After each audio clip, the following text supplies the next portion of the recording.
Hey everybody, we're cooking in Kimber's kitchen today. We are going to do a slow cooked country pork rib with sauerkraut and potatoes, and we're cooking it on the wood stove in my cast iron Dutch oven. I'm just showing you what the stove looks like. So I'm starting with about 8 medium-sized potatoes. I've got 3 rather large country pork ribs, an apple, 2 onions, 2 fairly large Vidalia onions. I like them sweet. And I'm just cutting them into sizes that will fit in my big mouth. So again, you just can do that any way you want, okay? So the reason that I put 1 entire apple in this dish is because of the sauerkraut. Oh, I forgot, yeah, sauerkraut. It really sweetens up the dish. Doesn't make it like sweet like candy or a dessert, but it takes any bitterness out of the sauerkraut. So as I said, I've got 2 medium-sized sweet onions here that I'm dicing up. Kind of a rough, I like things rustic and rough, especially because I'm cooking this on the wood stove. And you know, cooking on a wood stove's not that hard. You really need to know your wood stove well, know what it takes to, stoke that fire and get it super hot, which is what I do when I'm warming up the Dutch oven with the olive oil in it. I've got the damper open on the top and the draft on the bottom, wide open. And if that's not hot enough, then I'll open the door of the wood stove and just get it blazing hot, and then I can sear my pork in there. And I just use a dry rub, a dry spare rib rub. All right, so what you're seeing here is the Dutch oven. Throwing in some olive oil, a couple tablespoons.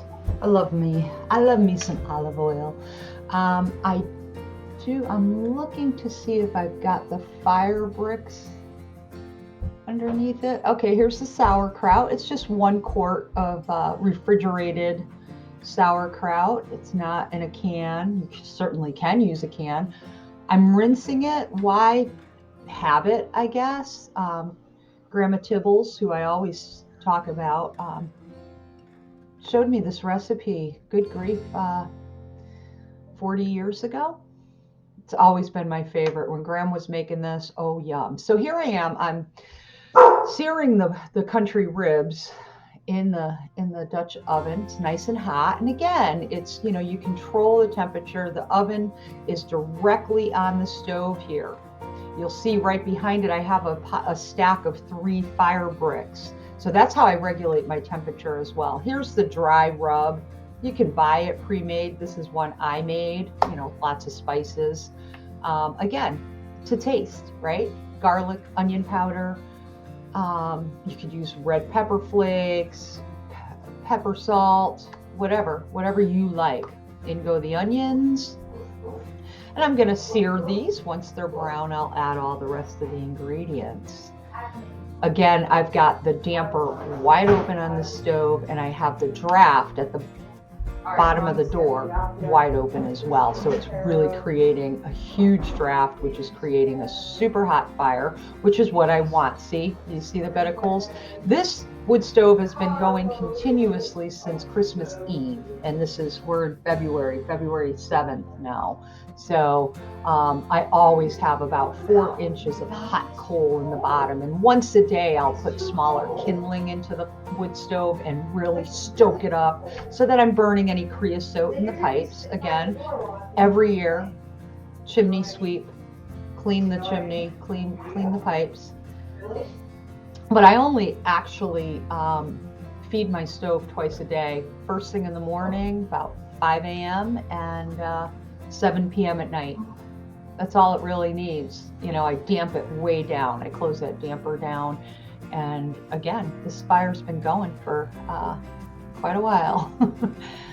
So there you have it. There's the searing the meat with the onions.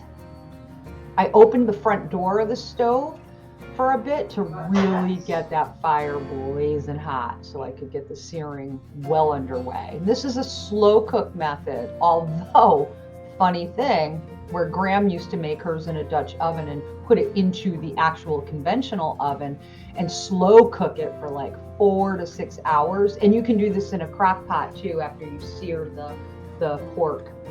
On this wood stove, this was done in an hour. It was completely done. But then I regulated the temperature. I put the fire bricks underneath it to get it off the direct stove. And I let it simmer for like, I don't know, almost 4 hours because I wanted all the flavor to just, oh. There's dill, dried dill that I put in there. Again, seasoned to taste. You know, you really can't go wrong with this recipe. I love it on a cold day. And this particular day, it was -7 outside. So I stoked up that fire first thing in the morning, got it really blazing hot to get the chill off the house, even though the stove was going all night. I can bring that temperature up to like 80 degrees in that room, and it's a big room. It's a kitchen, dining room area. Here I am feeding the stove again. And I have a nice variety of logs and kindlings, and even I save all the scrap when I get firewood delivered. You'll see I'm putting in tiny pieces, big pieces. Here we are, an hour into it. Everything's already cooked. Oh, the other thing you can add, and I forgot to do it, was you can add carrots. It's delicious with carrots, and it really kind of needs it because otherwise it's a pretty boring looking dish. The carrots kind of brighten it up.